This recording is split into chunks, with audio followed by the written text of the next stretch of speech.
As vozes da Crimeia atualmente são difíceis de ouvir.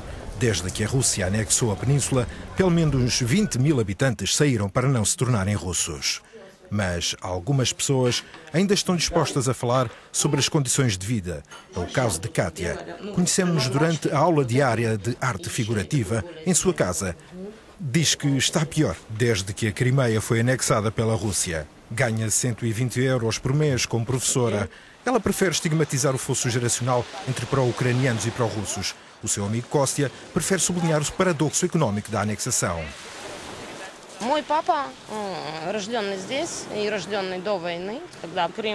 O meu pai nasceu aqui, antes da Segunda Guerra Mundial. Quando a Crimeia foi entregue à República da Ucrânia, enquanto integrante da União Soviética, o meu pai ficou desapontado com isso. Ele tem vivido toda a vida com o desejo de reunificação com a poderosa pátria Rússia. A primeira coisa que aconteceu quando cheguei, após o referendo, foi ele abraçar-me alegremente e dizer: finalmente aconteceu. Por outras palavras, ele era russo e finalmente podia ser um russo de hoje. E eu respondi: pai, escute, a mesma coisa que lhe fizeram no passado foi o que me fizeram agora.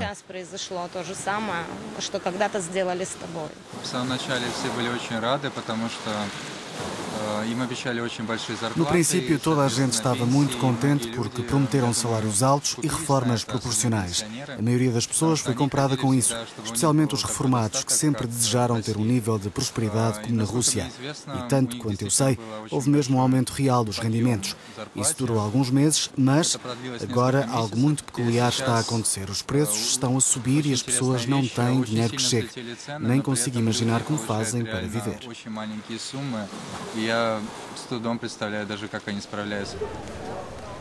Em Alucha, ao longo da avenida à beira-mar, podemos ver alguns turistas. São quase todos da Rússia. O turismo da Crimeia perdeu pelo menos 3 milhões de visitantes por ano, o que equivale a metade dos turistas dos tempos ucranianos. Conhecemos Olga. É no mercado de rua que ela vende as pinturas do marido. Fomos até ao seu apartamento e conhecemos o Anatoly. Originalmente ele é da Ucrânia, mas quer que a Crimeia seja parte da Rússia.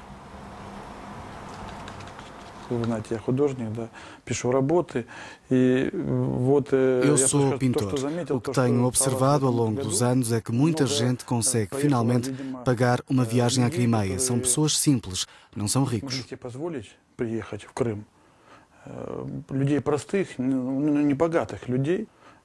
Votou no referendo? Não, eu não podia votar, não estava registado na Crimeia. Estou registado em Poltava, na Ucrânia. Mas a minha esposa e eu participámos em todos os comícios e manifestações.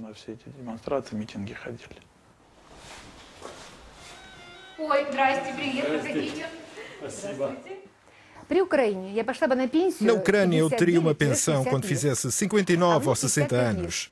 Tenho 55 e já tenho a minha pensão. Na Ucrânia vivíamos com o salário do meu filho mais velho. Era aproximadamente 45 euros, mas não chegava. O meu mais novo também ajudava. Ele trabalhava como cameraman na STB, em Kiev. Precisávamos mesmo dessa ajuda. Ele dava dinheiro porque não chegava para a comida nem para os medicamentos.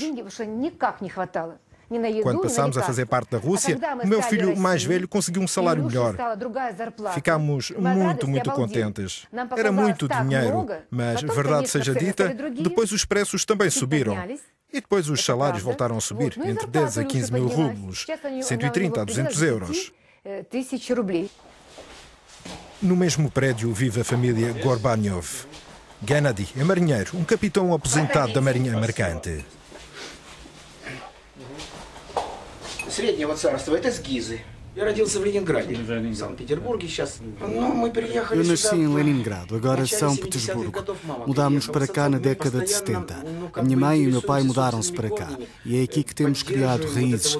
É aqui que tentamos dar continuidade à nossa árvore genealógica através dos nossos filhos e netos. Aqui está uma cruz simbolizando São Jorge e aqui está o meu avô. Ele foi oficial na Cavalaria Imperial durante a Primeira Guerra Mundial. Dediquei a minha vida ao mar. Desde 1970 foram 45 anos. Estou intimamente ligado ao mar e ainda continuo a trabalhar como capitão. Vamos suportar todas as dificuldades. O mais importante é que estamos de volta à Rússia. A transição ainda não está concluída E enquanto assim for, alguns problemas continuarão a existir. Mas antes, com a reforma de ucraniano, eu não podia atestar o depósito do carro. E agora posso atestar 4 vezes. Durante uns tempos trabalhei em empresas mercantes estrangeiras, em empresas alemãs, por exemplo. Eu tinha um salário de $10.000 por mês. Ao longo dos 200 quilómetros de estrada entre Simferopol para Kerch, vimos as obras para a ampliação da estrada principal. É uma infraestrutura vital para a ligação entre a Crimeia e a Rússia. Kerch está localizada no Mar Azov, é a parte mais oriental da Crimeia e o seu porto é o caminho mais rápido de e para a Rússia. A maioria dos tártaros da Crimeia fazem oposição às novas autoridades. Segundo organizações independentes de defesa dos direitos humanos, eles são controlados pelos serviços de segurança russos e não para de crescer o número de jovens tártaros que desaparece. Nós falamos com um dos representantes. Uma das principais características do pensamento do povo russo é que basta fazer um pouco e dar a sensação que tudo vai acontecer. É por isso que não há um único projeto que tenha sido concluído. Uma escola, por exemplo, que tenha sido construída. Eles estão a construir infraestruturas militares e começaram a construir estradas, mas a partir disto, dizer que a Rússia se preocupa com a população da Crimeia não é correto. Colocando de outra forma, seria uma mentira. Devido ao vazio jurídico gerado pela anexação, as empresas e organismos ocidentais saíram da Crimeia. Muitos empregados ficaram sem trabalho.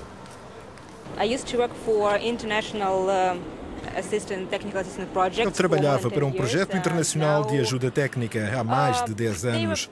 Após o referendo, eles fecharam, porque, segundo a legislação russa, tanto quanto eu entendi, este tipo de projetos é proibido no território da Rússia. O meu projeto deixou de existir. E o que faz agora? Eu só fixar.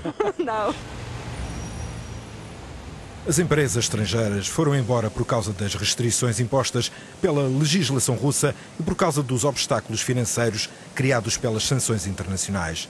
Assim, a península e as pessoas estão cada vez mais isoladas.